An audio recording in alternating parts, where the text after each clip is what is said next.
BMC News. Informação que gera valor. A BMC News chegou ao Profit. São 12 horas de programação ao vivo e um feed com as principais notícias do mercado financeiro diretamente na sua plataforma desktop e mobile, otimizando ainda mais a sua tomada de decisão. Confira agora mesmo no Profit.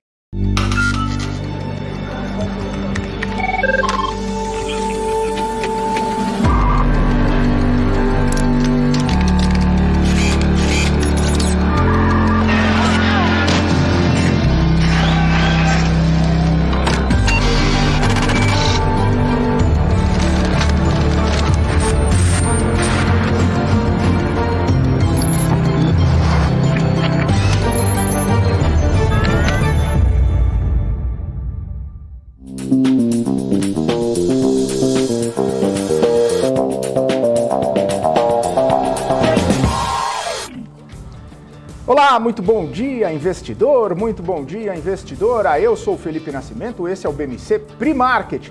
Aqui você fica por dentro de todas as notícias que vão impactar os mercados no Brasil e no mundo. Muita informação, muita análise para você fazer bons negócios ao longo dessa quarta-feira. Hoje é dia 16 de fevereiro. O dia começa com os investidores ainda de olho com os sinais que vêm lá do leste europeu. A Rússia disse que está retirando as tropas da fronteira com a Ucrânia. Também está conversando sobre saídas diplomáticas para a crise com a Alemanha e outros países. A Ucrânia já deu sinais de que não vai mesmo aceitar a entrada na OTAN.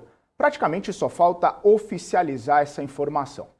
Só que os Estados Unidos ainda estão com o pé atrás. O presidente Joe Biden falou ontem que a invasão pela Rússia é iminente e que as tropas ainda estão em posição ameaçadora.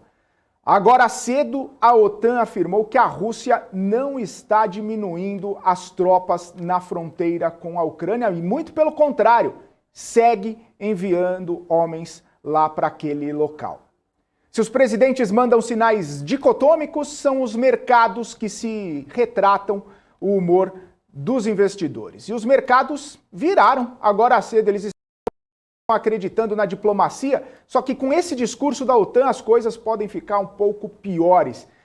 E se a guerra no leste europeu ainda está no radar, outra guerra também disputa a atenção hoje, é a guerra contra a inflação. E com a divulgação da ata da reunião do FONC, hoje à tarde os investidores vão ver como é que estão os humores dos dirigentes do Fed, como é que eles estão tratando toda essa questão. Quantos apoiariam um tom mais duro e quantos ainda pensam de uma forma mais dovish? Qual vai ser o tamanho do aperto do juros? Se vai ser ali 0,25% ou se vai ser 0,5%? Essa é uma questão bastante importante, essa é uma questão que fica aí no radar dos investidores justamente porque é uma situação, né? A inflação que a gente viu com o CPI americano, é uma inflação que a gente viu com o PPI ontem. Então, a ata do FONC provavelmente vai mostrar ali quantos dirigentes estão indo para um lado, quantos dirigentes estão indo para o outro lado. A gente vai descobrir, claro, na ata, a gente vai descobrir o que aconteceu. Bom, por aqui a Bolsa conseguiu engatar o sexto pregão consecutivo de alta, uma sequência que a gente não via ali, né? Desde maio do ano passado, quando a gente teve 8 pregões consecutivos de alta. E a gente vai dar uma olhadinha aqui nos números, a Bolsa subindo 0,82% aos 114.828 pontos. Olha só, quase tocando ali os 115 mil pontos. Entre as maiores altas, a gente pode destacar a Localweb,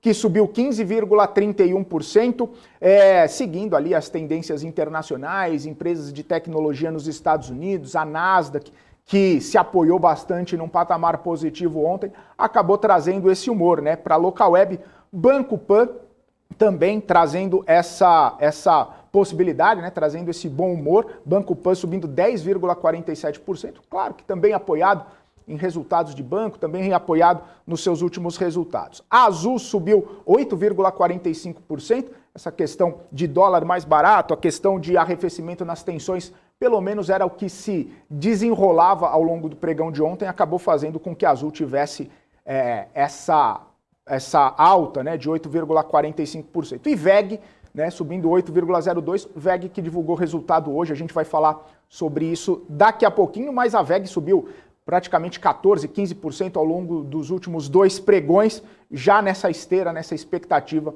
de bons resultados. Nas maiores baixas a gente vê Companhia Siderúrgica Nacional, Bradespar e Vale, refletindo ali aquele tombo de praticamente 10% no minério de ferro na sessão de ontem, e a gente vê 3R Petroleum também caindo 4,74%, justamente nessa questão do petróleo, né? Com o arrefecimento das tensões lá na Rússia, o mercado imaginava que não teríamos problemas de oferta de petróleo, e aí viu o petróleo reduzir, né, os ganhos, ter uma queda ali, uma correção nos níveis do petróleo, e isso levou na esteira aí 3R Petroleum, Prio, Petrobras, enfim, as PetroRecôncavo, as empresas que negociam petróleo aqui na Bolsa de Valores. Bom, falando um pouco de Rússia, né? A gente sabe que hoje o presidente Jair Bolsonaro se encontra com o presidente Vladimir Putin. Eles começaram essa reunião agora há pouco. E o presidente russo disse para o presidente Jair Bolsonaro que está muito feliz em recebê-lo lá na Rússia, disse que espera que o encontro seja produtivo e que o Brasil é o principal parceiro na América Latina. O Vladimir Putin fazendo questão de ressaltar essa questão. Já o presidente Jair Bolsonaro disse que está muito feliz, muito honrado, né, com o convite e que quer colaborar com a defesa do petróleo, do gás, inclusive da agricultura. Um dos temas, né, a serem discutidos entre os presidentes é a questão de fertilizantes, né, importação, exportação de fertilizantes. O presidente Jair Bolsonaro disse que a passagem é um retrato, né, a passagem pela Rússia é um retrato de que podemos crescer muito nas relações internacionais. Essas declarações, né, tanto do Vladimir Putin quanto de Jair Bolsonaro, foram feitas antes da reunião fechada entre os dois mandatários, isso que está acontecendo agora, lá na Rússia, os dois presidentes conversando lá, fazendo conversas bilaterais. Bom, e agora é o Marcos Saravalli quem traz o tom do mercado nessa quarta-feira pra gente. Muito bom dia, Marcos Saravalli. Fala pessoal, muito bom dia, acompanhando aqui as bolsas internacionais. O dia é bastante calmo, né? Bastante morno, sem grandes oscilações, sem grande viés para essa quarta-feira, tá? Sinalização aí de redução das tensões políticas podem, né? Devem trazer uma tendência de valorização para os ativos de risco como um todo, não só ações, mas também fundos imobiliários, até criptomoedas ao longo dos próximos dias, tá? Outro destaque positivo hoje, particularmente, o petróleo teve uma queda recente, mas hoje particularmente sinaliza um dia positivo, também deve ajudar as ações do setor. Lembrando também que nós tivemos vários balanços corporativos ao longo dessa noite e também que deve ser bem recebido pelo mercado, então é importante acompanhar aqui na BMC News também os comentários, né, as recepções dos analistas e recomendações depois dessa temporada de balanços. Algumas grandes empresas divulgando bons resultados referentes ao quarto trimestre, né, ao fechamento do ano de 2021, tá? Lá fora, o mercado continua agora, volta para o centro das atenções, os movimentos, né, do Banco Central americano, o mercado ainda com muita dúvida qual que vai ser o tamanho, né, até entre os dirigentes do Fed, não existe um consenso qual que deve ser o tamanho dessa próxima reunião e também das próximas reuniões, né? Ou seja, o ritmo, sendo que alguns dirigentes sinalizam um aumento mais rápido e essa preocupação do mercado, tá bom? Por aqui a agenda política também é bastante importante, a gente precisa acompanhar, mas o destaque continua sendo a forte entrada de fluxo externo, que continua impulsionando o nosso Ibovespa para cima, tá bom, pessoal? Tenham todos um ótimo dia e em breve a gente volta para falar sobre o nosso gráfico do dia. Até mais, tchau! Valeu, Marco. Na Ásia, os mercados reagiram bem à notícia da retirada das tropas russas, além do recuo da inflação na China. O índice de preços ao produtor subiu 9,1% no mês de janeiro, a expectativa do mercado era 9,5% e em dezembro esse número era 10,3%, ou seja, deu uma redução, né, nessa subida aí da inflação. Então os mercados acabaram ficando otimistas, né? Vamos dar uma olhadinha como fecharam os mercados Lá na Ásia, na China, o índice Xangai Composto teve uma alta de 0,57%. O índice japonês Nikkei foi quem liderou os ganhos na Ásia nessa quarta-feira, ganhou 2,22%. E o índice Hang Seng subiu 1,49% lá em Hong Kong. Na Europa, a inflação também está no radar. O índice de preços ao consumidor do Reino Unido subiu 5,5% em janeiro, acelerando o número do mês anterior. E as bolsas acabam refletindo também a cautela da notícia divulgada agora cedo pela OTAN, de que a Rússia estaria enviando aí mais tropas para a fronteira com a Ucrânia. Os mercados que operavam para cima, eles caíram e agora estão operando mistos lá na Europa. Vamos dar uma olhadinha como que estão esses números, né? Os índices europeus. DAX na Alemanha praticamente no 0 a 0, cai 0,02, CAC na França cai 0,07 e FTSE no Reino Unido caindo 0,03. Apenas o índice Eurostoxx que está subindo 0,39%. Esses são os números lá na Europa, né? Os mercados estavam até um pouco mais otimistas, né? Nessa manhã de quarta-feira, mas aí com toda essa notícia, né? Claro, podendo abalar as estruturas lá da Europa, né? Se a Rússia não está retirando as tropas, está mandando mais tropas para a fronteira, talvez isso possa trazer algum impacto negativo, tanto para as empresas, para a situação, para a geopolítica, enfim, para todas essas questões. Nos Estados Unidos, os futuros também seguem esse humor aí do conflito, né? Vamos para baixo.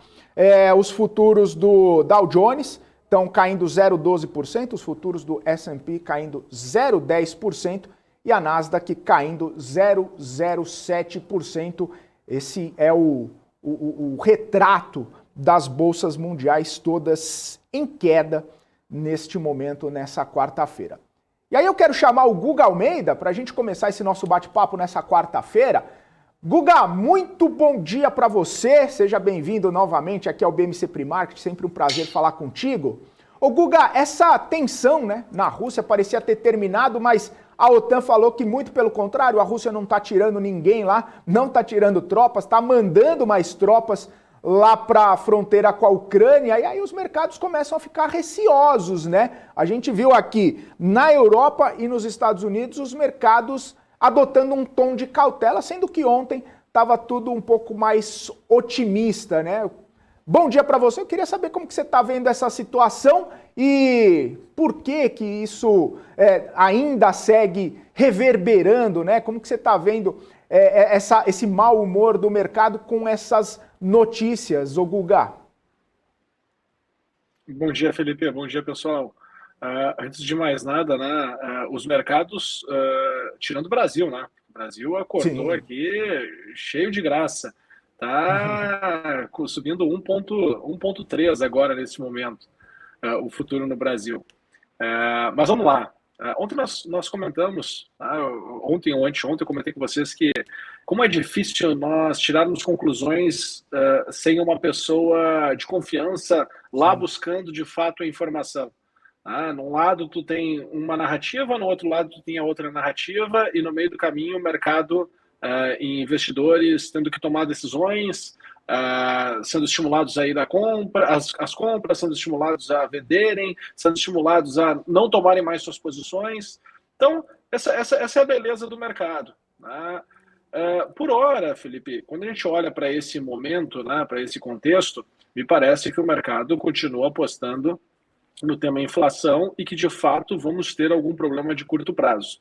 Não é à toa que o nosso índice abre já muito forte, fazendo novas máximas em relação ao período que nós estávamos trabalhando, né? Estamos agora a 116.370 pontos, tá? Que mostra que, de fato, o mundo está procurando essa proteção em cima de commodity. Vamos ver minério de ferro subindo 3% nessa madrugada, eu sei que ontem caiu 10%, anteontem tinha caído também significativamente, se não me engano foi 3%.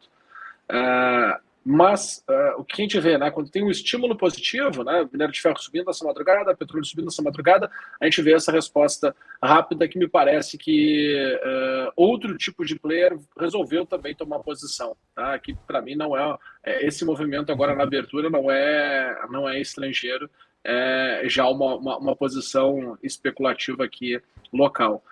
E o nível de preço que nós abrimos, que foi nessa região dos 116.300, era meu primeiro objetivo para alta. Tá? Até compartilhar a tela aqui com vocês para que a gente possa ver. Tá? O meu primeiro objetivo para alta, para o dia de hoje, era 116.300, depois 117.130 e depois 118.460. Tá? Da onde eu estou tirando essas projeções, só para que o pessoal possa entender? Tem duas bases de dados que eu estou analisando. Tá? Uma delas é essa movimentação que nós tivemos entre o dia 24 de janeiro, às 2h30, até o dia 27 de janeiro, à 1h da tarde. Então, quando eu projeto essa amplitude desse movimento para cá, tá, eu tenho essa projeção até 117.130. Tá? Então, vou pegar aqui, vou projetar para o pessoal poder observar. Tá? Então, aqui eu tenho o que a gente chama de uma região, né, de sincronicidade, nessa região dos 116.980, entre 117 e 117.100, tá? Arredondando aqui. Então eu tenho, para mim ali, eu tenho um movimento que a gente poderia ir buscar. O que me chama a atenção quando eu olho para essa base de dados e quando eu olho para esse movimento que nós estamos tendo aqui agora, tá? É a questão de tempo. Tá? Quanto tempo a gente demorou para desenvolver aquela amplitude de movimentação e quanto tempo nós estamos levando agora para chegar numa projeção que traga um retorno semelhante. Porque penso o seguinte, qual é o tamanho da amplitude, da oscilação, da variação positiva que se teve naquele momento no tempo e qual é a variação que nós estamos tendo agora no tempo. Tá? Então, esse é um ponto que me chama bastante atenção. Tá? Então, essa é uma das bases de dados que eu estou utilizando.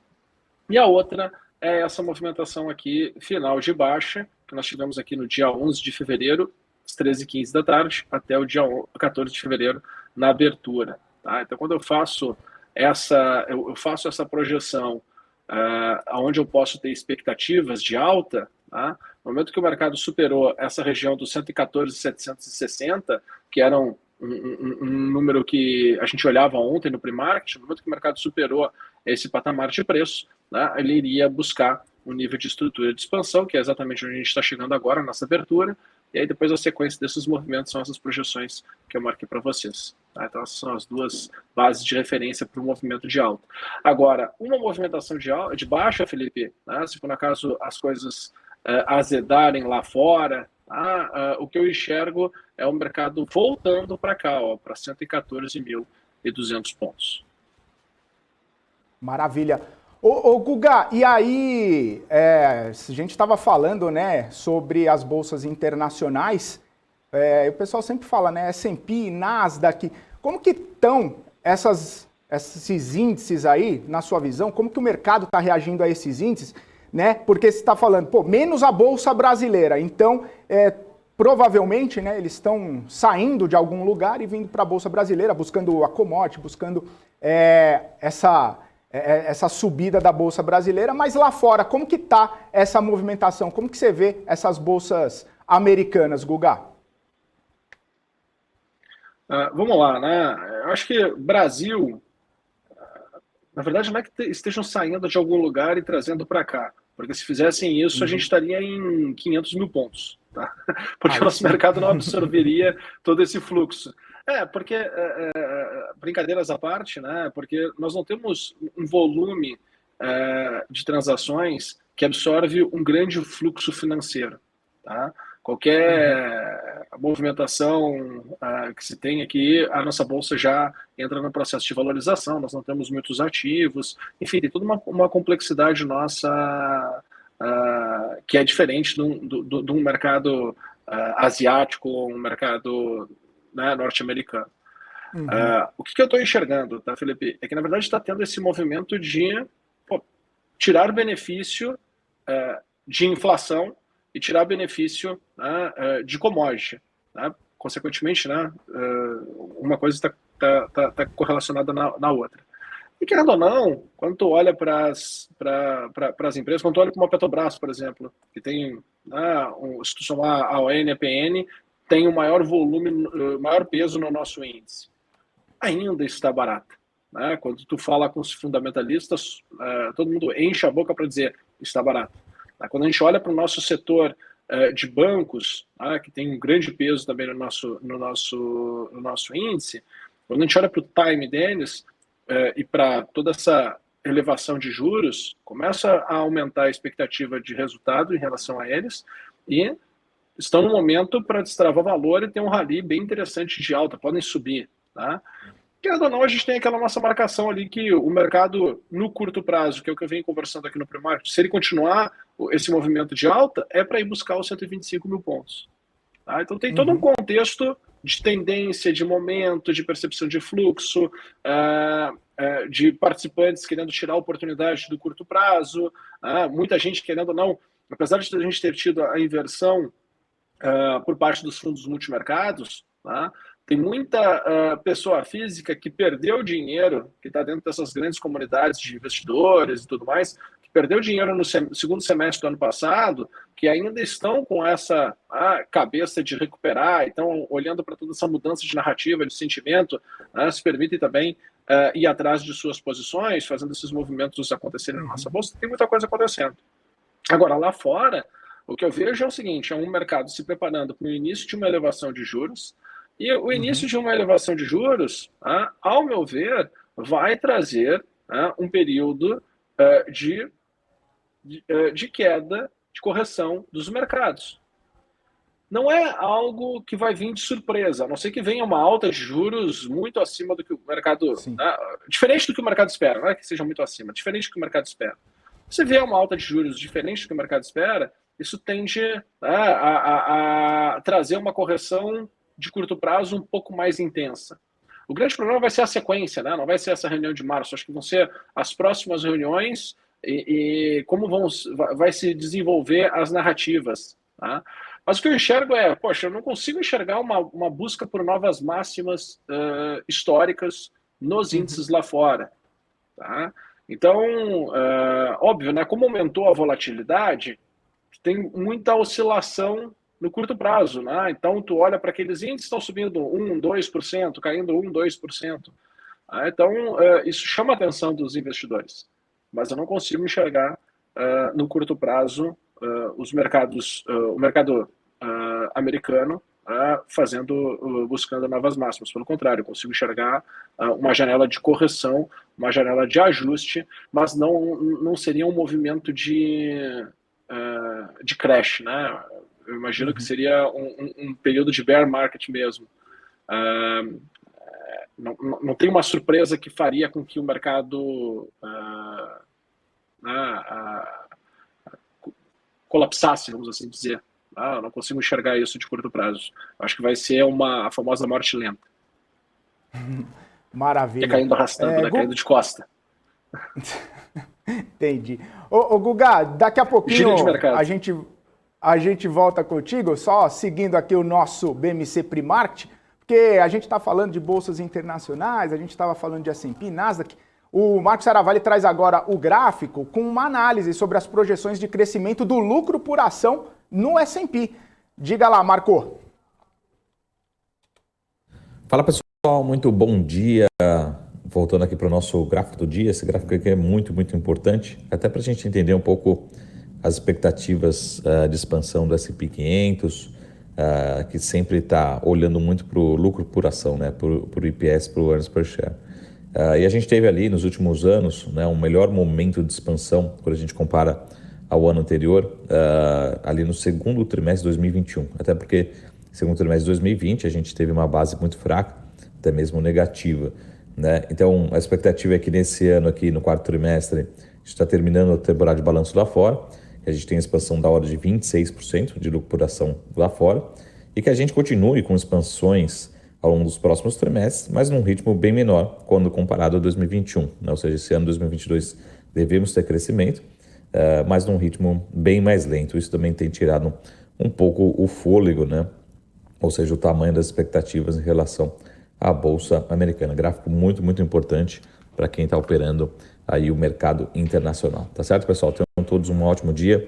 Em breve a gente se vê aqui na BBC News. Até mais. Tchau.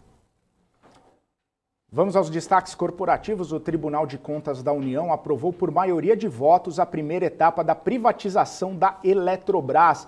O processo se refere à modelagem econômica financeira da venda da estatal. O governo pretende finalizar todo esse processo até o mês de maio. E agora cedo, o BTG divulgou seu resultado. O banco teve um lucro líquido de 1,7 bilhão de reais no quarto trimestre, 41,9% superior ao registrado no trimestre anterior. No ano, o lucro do BTG cresceu 59,5%, chegando a 6,3 bilhões de reais. O BTG também anunciou reorganização na estrutura e outras medidas para aprimorar a governança corporativa. E ontem saíram os dados da PetroRio. A empresa teve um lucro de 1,3 bilhão de reais no ano passado, 152% maior do que em 2020. O EBITDA cresceu 166% na base anual e a produção de petróleo cresceu 19%, chegando a 32 mil barris por dia. Foi o nível mais alto registrado pela empresa. E aí eu quero trazer o Guga Almeida novamente aqui para a nossa tela, para a gente falar um pouco das empresas, falar um pouco dessas divulgações de resultados. Os analistas veem com bons olhos aí, né, o Guga, tanto o resultado do BTG quanto de Prio, né, principalmente por conta de números bastante interessantes aí, PetroRio, inclusive com esse recorde aí de produção de barril de petróleo. E também, claro, o preço de petróleo ajudou bastante nesses resultados de PetroRio. Vamos dar uma olhadinha na empresa, Guga, por favor, para vermos o que o gráfico nos mostra aí sobre PetroRio? Claro, claro. Felipe, essa aqui era a minha projeção, tá? A gente chegou aqui, a gente já vinha conversando já há algum tempo sobre Prio, tá? Nós tivemos todo o ciclo de baixa, ele tinha sido encerrado. É legal quando a gente vai acompanhando os mercados, porque a gente começa a rastrear, né, e entender aonde estão aparecendo as distorções de preço. Então, quando a gente estava com a Prio lá nas alturas, lá em 28,90, no dia 5 de novembro de 2021, quando a gente olhava para os nossos indicadores, eles mostravam que uma fraqueza de curto prazo e que de fato poderia ter uma correção, né, em Prio. Óbvio que ninguém gostaria que tivesse uma correção de 36%. Uma correção intensa, né? Se tu for parar para pensar, preço de commodity alto e o ativo em si corrigindo 36%. Tá? E aí quando tu olha para a última etapa, né, de queda, o último momento ali da queda, nós ainda tivemos uma desvalorização de 10,76% naquele dia. Por que eu estou falando isso, tá?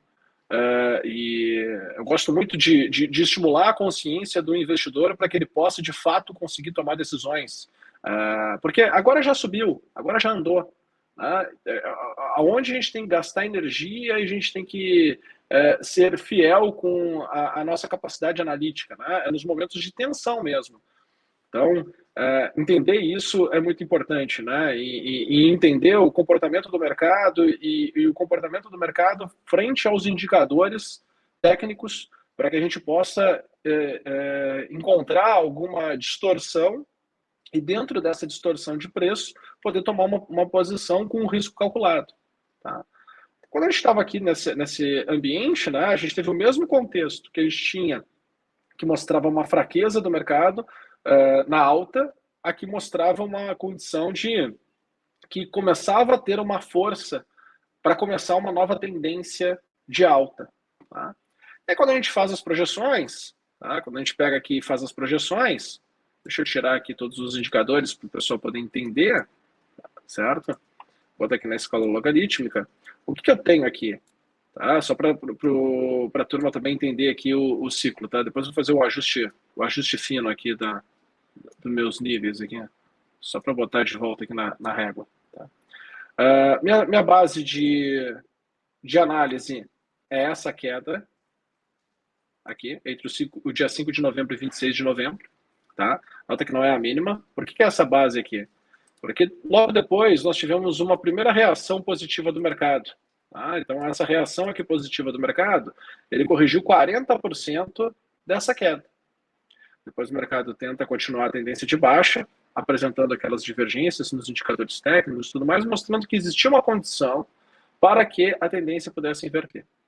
Tá? Existia uma condição para que a tendência pudesse inverter. E de fato inverteu. Quais eram as projeções que eu tinha? Bom, a primeira projeção seria para 24,75, chegou muito rápido nesse patamar de preço. Certo? O segundo nível seria 26,45, é onde nós chegamos no dia 14 de fevereiro. Tá? E uma sequência agora tende a levar até o nível de preço de R$ 30,40. Tá? Então, uma sequência nesse movimento de alta é para R$ 30,40. Tá? Então, esse é o cenário que eu tenho aqui de PetroRio. Tá? E aí, acima disso, nós teríamos só lá em R$ 37.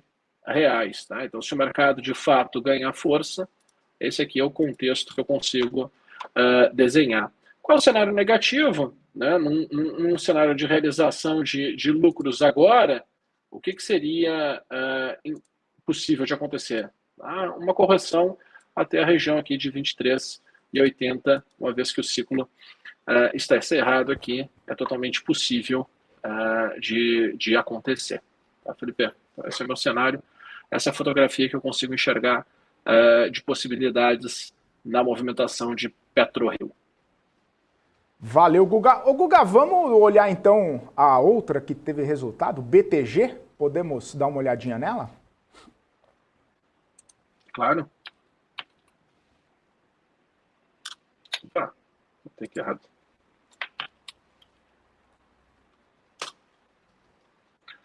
BTG.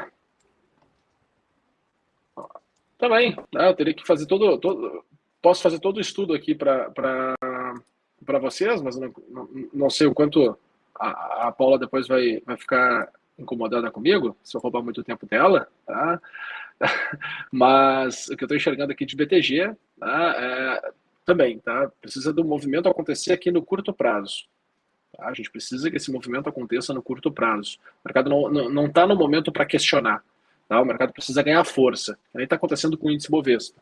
Certo? E esse ganhar força e continuar a movimentação é para ir até R$ 27,80.